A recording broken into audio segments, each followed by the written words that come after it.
অলসতার এক নতুন সংজ্ঞার শহরে স্বাগতম। আমেরিকার টেক্সাস অঙ্গরাজ্যের ম্যাকক্যালেন শহরে। এটি কোনো সাধারণ শহর নয়, একে বলা হয় পৃথিবীর সবথেকে অলস এবং সবথেকে মোটা মানুষের আবাসস্থল। এখানকার বাতাসে যেন ভাজা তেলের গন্ধ আর আলস্য মিশে আছে। যদি আপনি এখানে পা রাখেন, তবে আপনার প্রথম যে বিষয়টি নজরে আসবে তা হলো মানুষের বিশাল বিশাল শরীর এবং তাদের নড়াচড়া করার তীব্র অনীহা। পৃথিবীর কোনো প্রান্তে মানুষ এতটা অলস হতে পারে তা ম্যাকক্যালেন না দেখলে বিশ্বাস করা কঠিন। এখানকার মানুষ পরিশ্রম করাকে ভুলে গেছে এবং কেবল খাওয়ার নেশায় মত্ত হয়ে আছে। এটি এমন এক শহর যেখানে প্রতি দুজনের মধ্যে একজন গুরুতর স্থূলতায় আক্রান্ত এবং বাকিরা সবাই সুস্থ ওজনের সীমা অনেক আগেই পার করে ফেলেছে। অকাল মৃত্যু আর দীর্ঘস্থায়ী রোগ এখানে কোনো দুর্ঘটনা নয়, বরং জীবনের এক স্বাভাবিক পরিণতি হয়ে দাঁড়িয়েছে। ম্যাকক্যালেনের মানুষের অলসতা দেখার সবচেয়ে বড় জায়গা হলো এখানকার শপিং মলগুলো। সাধারণ মানুষ শপিং মলে যায় হেঁটে হেঁটে কেনাকাটা করতে, কিন্তু এখানকার চিত্র সম্পূর্ণ আলাদা এবং বিস্ময়কর। এখানকার মানুষ বাজার করতে বা কেনাকাটা করতে গেলে গাড়ি থেকে নেমেই সরাসরি মার্কেটের প্রবেশদ্বারে রাখা বিশেষ যান্ত্রিক মোটরচালিত স্কুটার বা ছোট গাড়িতে চড়ে বসে। তারা একটি পাও মাটিতে ফেলতে চায় না। কল্পনা করুন একটি বিশাল সুপারমার্কেট বা শপিং মল, যেখানে শত শত মানুষ এক একটি ছোট ছোট বৈদ্যুতিক গাড়িতে বসে আইল দিয়ে ঘুরে বেড়াচ্ছে এবং শেলফ থেকে মালামাল তুলছে। তারা এতটাই অলস যে একটি ড্রেস পছন্দ করতে বা সবজি কিনতে 10 পা হাঁটার ধৈর্যও তাদের নেই। এই গাড়িগুলো মূলত তৈরি করা হয়েছিল প্রতিবন্ধী বা অসুস্থ মানুষের জন্য, কিন্তু ম্যাকক্যালেনে এটি সুস্থ সবল অলস মানুষের প্রধান বাহন হয়ে দাঁড়িয়েছে।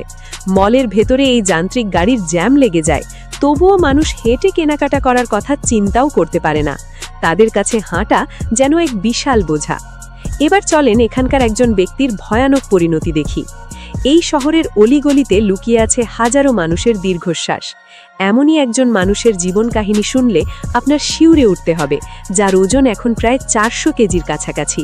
তিনি এখন আর একজন মানুষ নন, বরং নিজের বিশাল শরীরের ভারে পিষ্ট এক বন্দি সত্তা।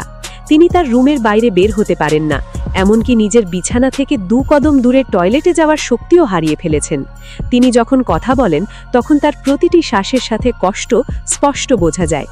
তিনি ক্যামেরার সামনে কান্না ভেজা কণ্ঠে জানান, শেষবার যখন তিনি ওজন মাপতে পেরেছিলেন, তখন তার ওজন ছিল 342 কেজি। তারপর থেকে তার শরীর এতটাই বিশাল হয়ে গেছে যে সাধারণ কোনো ওজন মাপার যন্ত্রে তাকে মাপা সম্ভব হয়নি। তিনি এখন দিনের 24 ঘন্টায় একটি ছোট অন্ধকার রুমে কাটান। তার পৃথিবী এখন শুধু একটি বিছানা আর টেলিভিশনের স্ক্রিন। তিনি বলেন, আমি যখন খেতাম আমার পেট ফেটে যাওয়ার মতো অবস্থা হতো, কিন্তু আমার মস্তিষ্ক বারবার বলতো, আর একটু খাও, এটা অনেক স্বাদ। এই খাই খাই নেশা তাকে আজ তার নিজের বাড়ির ভেতর এক বন্দি কয়েদিতে পরিণত করেছে। তার পা দুটো ফুলে গেছে, চামড়া ঝলে পড়েছে এবং সারাক্ষণ অসহ্য ব্যথায় তিনি কাতরাতে থাকেন। ম্যাকক্যালেনের রাস্তাগুলোকে শহর না বলে ফাস্ট ফুড করিডোর বলা বেশি যুক্তিযুক্ত। আপনি যদি গাড়ি নিয়ে রাস্তায় বেরোন, তবে প্রতি 2 মিনিটে আপনি অন্তত 10টি নামি দামি ফাস্টফুড দোকানের সাইনবোর্ড দেখতে পাবেন। এখানে মানুষের খাবারের চাহিদা এতই বেশি যে ফাস্টফুড কোম্পানিগুলো এখানে তাদের ব্যবসার প্রধান কেন্দ্র বানিয়ে ফেলেছে। 1.5 লক্ষ মানুষের এই ছোট শহরে 500রও বেশি ফাস্টফুড শপ রয়েছে, যা সাধারণ যে কোনো শহরের তুলনায় 6 গুণ বেশি। এখানকার মানুষ ঘন তেল, চপচপে কিমা আর অতিরিক্ত চিজ দেওয়া খাবারের ওপর পাগলের মতো নির্ভরশীল। তারা দিনে 312 বার পর্যন্ত ফাস্টফুডের অর্ডার দেয়। সবচেয়ে ভয়াবহ বিষয় হলো তাদের পানীয় অভ্যাস। এখানকার মানুষ পানির গুরুত্ব জানেই না। তারা সারা বছর পানির বদলে প্রায় 100 লিটার পর্যন্ত কোক বা সোডা পান করে। কোকা-কোলার চাহিদা এখানে এতটাই তুঙ্গে যে কোম্পানিটি এখানে বিশাল এক ডিস্ট্রিবিউশন সেন্টার খুলে বসেছে। এখানকার 1 কাপ কফি মানে 390 ক্যালোরির এক বিশাল বোম, যা মূলত কফি নয়, বরং একটি তরল ডেজার্ট। ম্যাকক্যালেন শহরটি মেক্সিকো বর্ডারের খুব কাছে থাকার জন্য এখানকার সংস্কৃতিতে খাবারের এক অদ্ভুত প্রভাব রয়েছে।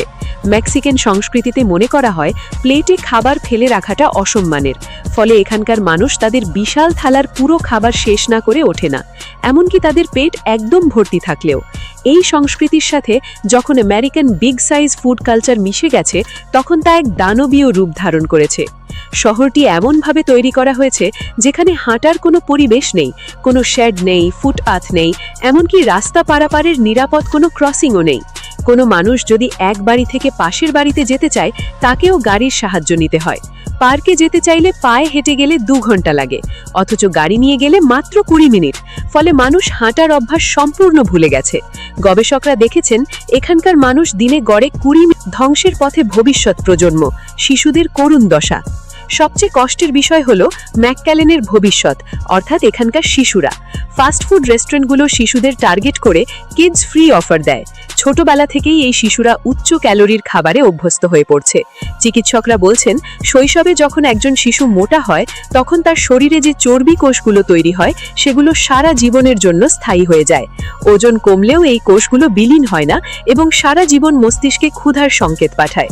বর্তমানে এখানকার 10 জন শিশুর মধ্যে 4 জনই অতিরিক্ত ওজনে ভুগছে, যারা বড় হয় ওই 400 কেজি ওজনের মানুষটির মতোই করুণ পরিণতির দিকে এগিয়ে যাচ্ছে।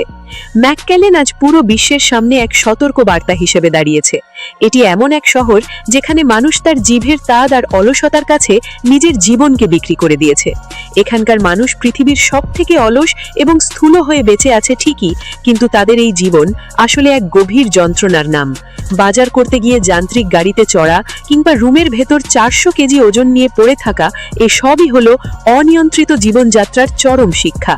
ম্যাকক্যালেনের এই গল্প আমাদের মনে করিয়ে দেয় যে সময় থাকতে যদি আমরা আমাদের খাদ্যাভ্যাস আর অলসতা নিয়ন্ত্রণ না করি, তাহলে অদূর ভবিষ্যতে অনেক শহরই হয়তো আরেকটি ম্যাকক্যালেনে পরিণত হবে। এই রকম আরও আশ্চর্য ভিডিও দেখতে চাইলে আমাদের আশ্চর্য দুনিয়া ইউটিউব চ্যানেলটা সাবস্ক্রাইব করে পাশেই থাকুন।